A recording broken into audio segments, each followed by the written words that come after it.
Hello friends, ఈరోజు నేను మీకు చెప్పబోయే రెసిపీ ఏంటో తెలుసా? చాలా చాలా నచ్చేసే పూర్ణం బూరెలు. పూర్ణం బూరెలు అంటే చాలామందికి చాలా ఇష్టం. గుండ్రంగా ఉండే ఈ పొంగడంలో పూర్ణం ఎలా దూరింది? పిల్లలు అడిగే ఫనీ క్వశ్చన్ లాగా ఎప్పుడైనా ఆలోచించారా? చూసారా, బుజ్జి బుజ్జి బూరెలు ఎంత బాగున్నాయో. పూర్ణాలు, అలాగే పూర్ణం బూరెలు.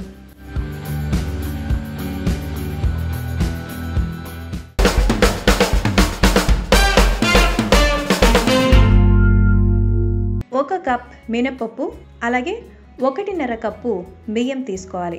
అంటే క్వాంటిటీ ఇలా తీసుకోవాలి. 1 కప్పు మినపప్పు తీసుకుంటే అందుకు 1.5 రెట్లు బియ్యం తీసుకోవాలి. 2 బాగా నానబెట్టాలి. దాదాపు 12 గంటల సేపు ఫుల్గా నానబెట్టాలి. అలాగే పచ్చెనగపప్పు, శనగపప్పు అంటారు, ఇది 1 కప్ తీసుకొని బాగా నానబెట్టుకోండి. ఇది కూడా 12 గంటలు. తర్వాత ఇదిగో ఇలా ఉబ్బి వస్తాయి. నీట్గా అన్ని శుభ్రంగా కడిగి పెట్టుకోవాలి. సో పప్పులన్నీ కూడా బాగా నానిపోయాయి. ఈ నానిపోయిన పప్పుల్ని శుభ్రంగా కడిగి మనం గ్రైండ్ చేసుకోవాల్సి ఉంటుంది. సో ఒక మిక్సీ జార్ తీసుకొని అందులో అన్ని కూడా గ్రైండ్ చేసుకోవాలి. సో మినపప్పు అలాగే బియ్యం, అది 1 పిడికెడు, ఇది 1 పిడికెడు అలా వేసుకొని ఈక్వల్ క్వాంటిటీలో మనం గ్రైండ్ చేసుకోవాలి. బాగా మెత్తటి పేస్ట్ లాగా చేసుకోవాలి. దోశ పిండి కంటే కొంచెం గట్టిగా. అలాగే 1/2 టేబుల్ స్పూను బేకింగ్ సోడా అందులో కలుపుకోవాలి. అలాగే మైదా ఒక 3 టేబుల్ స్పూన్లు. మైదా ఎందుకు వేసామంటే మనం బూరెలు వేస్తున్నప్పుడు వాటికి తోకల్లాగా రాకుండా. టేబుల్ స్పూన్ సాల్ట్, మన రుచికి తగినంత సాల్ట్ వేసుకుంటున్నాము. మొత్తం కలిపేస్తున్నాం. ఒక చిక్కటి పిండిలాగా కలుపుకోవాలి, బజ్జీల పిండిలాగా.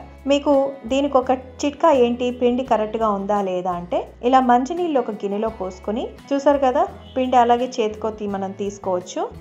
ఇప్పుడు ఒక ప్యాన్ పెట్టుకొని అందులో పచ్చెనగపప్పు వేసి శనగపప్పు మనం ఉడికించుకోవాలి. బాగా ఉడికిపోవాలి, సాఫ్ట్గా వచ్చేలాగా. అంటే మనం చేత్తో ఇలా చిదిమితే అది మెత్తబడిపోవాలన్నమాట. చూసారా, బాగా ఉడికిపోయింది పప్పు. దీంట్లో 1 కప్పు బెల్లం వేసి కలుపుకోవాలి.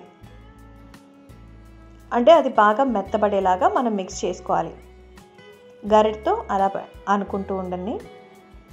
చూసారు కదా, కాస్త దగ్గరకు వచ్చే వరకు మనం బాగా కలుపుకొని, అలాగే మెత్తటి పేస్ట్ లాగా అయ్యేలాగా చిదుపుకోవాలి. అలాగే రుచి కోసం 1 టేబుల్ స్పూను నెయ్యి వేసుకున్నాను. మీకు నచ్చితే వేసుకోవచ్చు, లేదంటే స్కిప్ చేసుకోవచ్చు. ఇప్పుడు చేతికి కాస్త నెయ్యి రాసుకొని గ్రీస్ చేసుకోవాలి. దీంతో చిన్న చిన్న బాల్స్ లాగా చేసుకోవాలి. కావాల్సిన వాళ్ళు పెద్దగా పూర్ణం కావాలి, ఎంత తినాలనుకుంటే అంతగా చేసుకోవచ్చు. నేను చిన్న చిన్న నిమ్మ ఉండంతా చేసుకున్నాను. ఇప్పుడు చాలా సింపుల్. ఈ బాల్స్ని అందులో మనం చేసుకున్న పిండిలో వేసి, ఇదిగో అలా చెయ్యి లోపల నుంచి తీసి మొత్తం కవర్ అయ్యేలాగా ఇలా తీసుకుంటూ మనము రొటేట్ చేసుకోవాలి. చూసారు కదా, అలా రౌండ్ షేప్లో మీరు రొటేట్ చేసుకున్నారంటే మీకు బాగా నీట్గా వచ్చేస్తుంది. మనం వేయడమే హైలైట్. బాగా మరుగుతున్న నూనెలో మీడియం ఫ్లేమ్ పెట్టుకొని ఒక్కొక్క బాల్ అలా వేసుకోవాలి. చేతిలో ఇలా నీట్గా రోల్ చేసి మళ్ళీ ఆ పూర్ణాన్ని తీసుకొని అలా వేయాలి.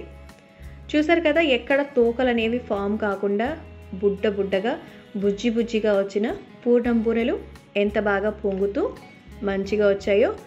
సో గోల్డెన్ బ్రౌన్ కలర్ వచ్చే వరకు రోస్ట్ చేసుకొని తీసేసుకోవడమే. చాలా చాలా ఈజీ. కాకపోతే నేను చెప్పిన ఆ వాటర్ టిప్ని మిస్ చేయకుండా ట్రై చేశారంటే తప్పనిసరిగా మీ బూరెలు ఇంతే అందంగా వస్తాయి, అంతే టేస్ట్గా ఉంటాయి. బెల్లం అనేది మనం కరెక్ట్గా వేస్తేనే తీపి అనేది కుదురుతుంది.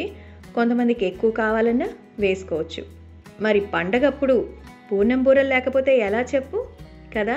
కాబట్టి తప్పకుండా ట్రై చేయండి. ఇంటిల్లిపాదికి తినిపించండి. పిల్లలు పెద్దవాళ్ళు అందరికీ మంచి ఎనర్జీనిచ్చి ఫుల్ దిల్ ఖుష్ చేసేస్తాయి ఈ పూర్ణం బూరెలు. సో స్పెషల్ పండగ వాతావరణం కళకళలాడాలంటే ఈ పిండి వంట ఉండాలి అనిపించాలి. ఈ పేరు ఎక్కడైనా చెప్తే మీ పేరే వినపడాలి. మీరే సూపర్ క్వీన్లు అయిపోతారు కిచెన్లో. చూసారా, సర్వింగ్ చేసేసుకుంటున్నాం. గుమగుమలాడే వేడి వేడి పూర్ణం బూరెలు తయారు. వేడి వేడిగా ఉంటే ఈ రుచి చాలా బాగుంటుంది. లోపల తీయ తీయగా, బయట వేడికి క్రిస్పీనెస్తో కూడిన లేయర్తో చాలా టేస్టీగా ఉంటుంది. పూర్ణం బూరెలు లాగించేయాలనుందా? అయితే ఇప్పుడే కిచెన్కి వెళ్ళి ప్రిపేర్ చేయడం స్టార్ట్ చేసేయండి. Thank you so much for watching. Bye bye.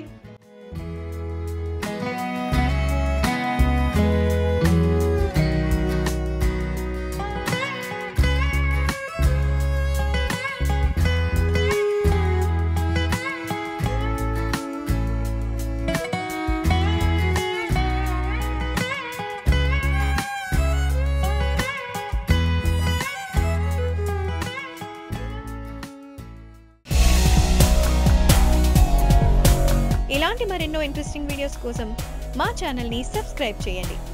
See you on next video.